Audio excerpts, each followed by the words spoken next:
नमस्कार साथियों, स्वागत है आपका BHUBHT चैनल में। तो कबीरदास जी से संबंधित 2 प्रश्न बचे हुए थे। इनको हम लोगों ने समाप्त करके फिर अगले कल के बारे में पढ़ेंगे। तो आज का प्रश्न है, कबीर के रहस्यवाद पर विचार कीजिए। तो आइए देखते हैं।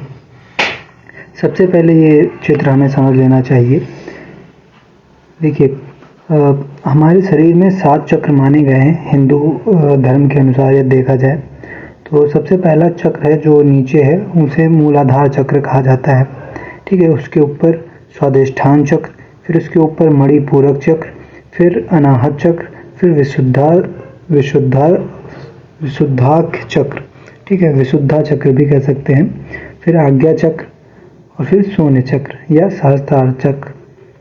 तो इसका जो प्रतीक के रूप में कहते हैं वो है चतुर्दल पद्म, षटदल पद्म, फिर 10 दल पद्म। ठीक है, मतलब 4 पंखुड़ियों वाला कमल।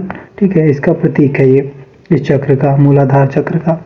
इसी प्रकार फिर 6 पंखुड़ियों वाला, फिर 10 पंखुड़ियों वाला, फिर 12, फिर 16, फिर 2 दल पंखुड़ियों वाला और फिर 1000 दल पंखुड़ियों वाला कमल। ठीक है, तो ये प्रतीक हैं इसके। तो ये जान लेंगे तो अच्छा रहेगा फिर, क्योंकि अभी ये सब का जिक्र कबीरदास जी की साधना पद्धति में आएगा। तो देखते हैं, कबीर साधना पद्धति के किसी एकांतिक मार्ग पर नहीं चलते, बल्कि सभी संभव मार्गों को समेट लेते हैं। इस संश्लिष्ट साधना पद्धति में रहस्यवाद भी एक महत्वपूर्ण अंश है, जिसके दोनों रूप साधनात्मक और भावनात्मक कबीर काव्य में स्पष्टता विद्यमान है। रहस्यवाद 2 प्रकार का माना गया है, साधनात्मक और भावनात्मक। अब रहस्यवाद क्या है? ठीक है, इसको देखते हैं। तो जो जीव है, जीव मतलब हम लोग, और जब जीव का ब्रह्म से एकत्व होता है और उसमें कुछ रहस्य छिपा रहता है। ठीक है, कुछ रहस्य की स्थिति रहती है, तो उसे ही रहस्यवाद कहा जाता है। तो वही है, इसमें तो रहस्यवाद माने गए हैं, एक साधनात्मक और एक भावनात्मक, जिसमें हम लोग साधना के जरिए जीव को ब्रह्म से एकत्व करते हैं, उसे साधनात्मक रहस्यवाद कहते हैं। और जिसमें भावना का प्रधान रहता है, ठीक है, उसे भावनात्मक रहस्यवाद कहते हैं। तो साधनात्मक रहस्यवाद का उद्भव भारत में ही हुआ। महर्षि पतंजलि के योग दर्शन में निहित साधना पद्धति को लेकर जब बौद्ध मार्गी नाथों ने कुंडलिनी जागरण की प्रक्रिया शुरू की, तो यह पहली बार सामने आया। इसकी मूल मान्यता है कि हमारे शरीर में निहित चेतना अर्थात कुंडलिनी, ठीक है, जो वही ये जो चक्र हैं, ठीक है, यही एक कुंडलिनी होती है। तो ये सभी चक्रों को जाके फिर जो सबसे ऊपर सहस्त्रार चक्र है, उससे निकल के आकाश में चली जाती है। ठीक है, तो वही होती है कुंडलिनी। वह सुप्त अवस्था में मूलाधार चक्र में स्थित रहती है। तो अधोमुखी है। योग प्रक्रिया के माध्यम से उसे ऊर्ध्वमुखी बनाकर षट चक्र भेदन करते हुए शून्य चक्र तक पहुंचा देना और महाकुंडलिनी से मिला देना इस प्रक्रिया का लक्ष्य है, और इसी से निर्वाण की प्राप्ति होती है। दूसरी ओर ये तो हो गया आपका साधनात्मक रहस्यवाद। इतनी प्रक्रिया करने के बाद, ठीक है, तो इसी सब चीज को साधनात्मक रहस्यवाद कहते हैं। दूसरी ओर अब चूंकि ये हम जीव हैं, ठीक है, तो इस कुंडलिनी जागरण के द्वारा ही हम लोग ब्रह्म से एकत्व कर सकते हैं, ब्रह्म से मिल सकते हैं।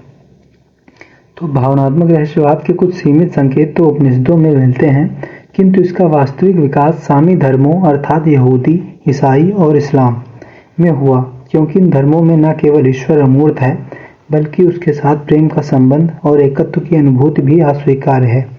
इन धर्मों के कुछ विद्रोही व्यक्तियों ने ईश्वर से प्रेम करने का मार्ग अपनी चरम भावनात्मक अनुभूतियों के आधार पर तैयार किया, जिसमें भावुकता की चरम स्थिति मनुष्य और ईश्वर के एकत्व में परिणत होती है। ठीक है, तो ये भावनात्मक के बारे में थोड़ी जानकारी होगी। अब कबीरदास जी के रहस्यवाद के में देखते हैं। तो कबीर के रहस्यवाद के संबंध में महत्वपूर्ण बात यह है कि वे दोनों ही रहस्यवादों को स्वीकारते हैं। साधनात्मक रहस्यवाद उन्हें अपनी पृष्ठभूमि से मिला है, जबकि भावनात्मक रहस्यवाद को उन्होंने सूफियों के संपर्क से अर्जित किया है।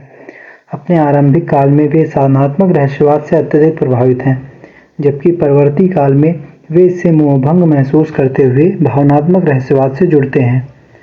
कबीर ने अपने आरंभिक जीवन में साधनात्मक रहस्यवाद या योग मार्ग का अनुसरण किया। उनकी परवरिश नाथ, यहाँ पे नाथ होगा, नाथ परंपरा में हुई थी। और इस कारण योग मार्ग के प्रति उनका आकर्षण स्वाभाविक था। उनके काव्य में हठ योगियों की साधनात्मक प्रक्रियाओं की अभिव्यक्ति कई स्थानों पर दिखाई पड़ती है। ठीक है, तो ये पहले नाथ परंपरा से जुड़े हुए थे और इसीलिए इन्होंने भी अपने काव्य में यह दिखाई देता है कि इन्होंने भी हठ योगियों की तरह साधनात्मक प्रक्रियाओं में हिस्सा लिया था। ठीक है, तो यहाँ पे इनके काव्य में एक दिखता है, खेचरी मुद्रा को ये व्यक्त करते हैं अपने उदाहरण में। तो ये बोलते हैं, अवधू गगन मंडल घर की जय, अमृत झरे सदा सुख उपजय, वंक नाली रस पीजय।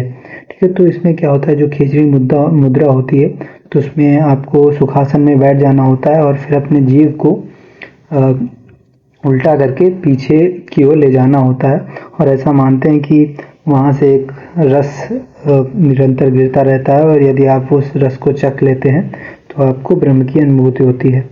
तो ऐसा होता है।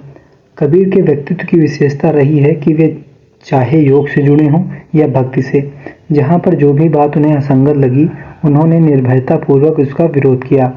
ऐसा ही कुछ योग मार्ग के साथ हुआ। योग मार्ग का दावा था कि शून्य चक्र में समाधि के बाद परम मुक्ति की प्राप्ति होगी। कबीर ने संपूर्ण प्रक्रिया को पार करते हुए स्वयं को शून्य चक्र की स्थिति तक पहुंचाया, लेकिन जैसे ही उनकी आंख खुली उन्होंने देखा कि सब कुछ वैसा ही है जैसा कुंडलिनी जागरण के पहले था। अतः यहीं पर उन्होंने नाथ परंपरा से विद्रोह किया और जोरदार शब्दों में हठ योग का खंडन किया। उन्होंने योग मार्गियों से पूछा, गगना पवना दोनों बिनसे, कहाँ गया जोग तुम्हारा। ठीक है, जैसा था गगन भी है और पवन भी उसी प्रकार जैसे बह रहे थे उसी प्रकार हैं अभी भी। तो इस योग का क्या परिणाम रहा। यहाँ से कबीर भावनात्मक रहस्यवाद की ओर उन्मुख होते हैं।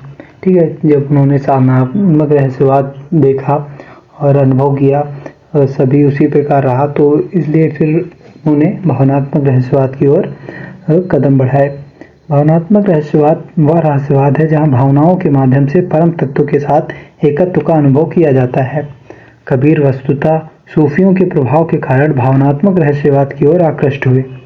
भावनात्मक रहस्यवाद में साधक ईश्वर से मिलने के लिए व्याकुल रहता है और उसमें गहन विरह अनुभूति पाई जाती है, जैसा कि कबीर के काव्य में भी दिखता है। कबीर कहते हैं, तलफे बिन बालम मोर जिया, दिन नहीं चैन रात नहीं निंदिया, तलफ तलफ के भोर किया। ठीक है, तो ये भावनात्मक रहस्यवाद का उदाहरण है। आत्मा परमात्मा से मिलने के लिए व्याकुल है। यह एक ऐसी अनुभूति है जिसमें आत्मा अपनी प्रेम साधना के द्वारा अंततः परमात्मा से मिलन कर लेती है। फिर जिस परम आनंद का अनुभव होता है वह प्रेम और माधुर्य के चरमोत्कर्ष पर पहुंचा देता है। मन मस्त हुआ तब क्यों बोले, मेरा साहब है घर माही, बाहर नैना क्यों खोले। तो ये सभी पद उनके भावनात्मक रहस्यवाद को दर्शाते हैं। आत्मा का मिलन परमात्मा से हो गया है और अब आत्मा इस एकांतिक प्रक्रिया में डूबे रहना चाहती है। यही भावनात्मक रहस्यवाद का चरम स्तर है जो कबीर में पूरी प्रभावशीलता के साथ उपस्थित है। वस्तुतः कबीर मूलतः भक्त थे। उन्होंने साधना का आरंभ साधनात्मक रहस्यवाद से किया, किंतु उससे निराश होने पर सूफियों के प्रभाव में प्रेम और माधुर्य से पूर्ण भावनात्मक रहस्यवाद का मार्ग चुन लिया। यहाँ आकर कबीर का रहस्यवाद अपनी पूर्णता पर पहुँचता है, जहाँ उनका भक्त मन चरम संतुष्टि प्राप्त करता है। ठीक है, तो ये उनके रहस्यवाद के बारे में थोड़ी जानकारी होगी। तो अगर रहस्यवाद पे कुछ भी पूछेंगे तो आप ये लिख सकते हैं। अब जो आखिरी प्रश्न है, कबीर की भाषा। ठीक है, कबीर वाणी के डिक्टेटर हैं, भाषा के बादशाह। बहुत प्रश्न पूछा जाता है ये, तो अब अगले वीडियो में ये देखेंगे। फिर मेरे अनुसार कबीर के लगभग प्रश्न कंप्लीट हो गए हैं। आप सभी लोग ये सारे वीडियो देख लीजिएगा, फिर लगभग इन्हीं प्रश्नों में से आपकी परीक्षा में प्रश्न पूछे जाएंगे। धन्यवाद।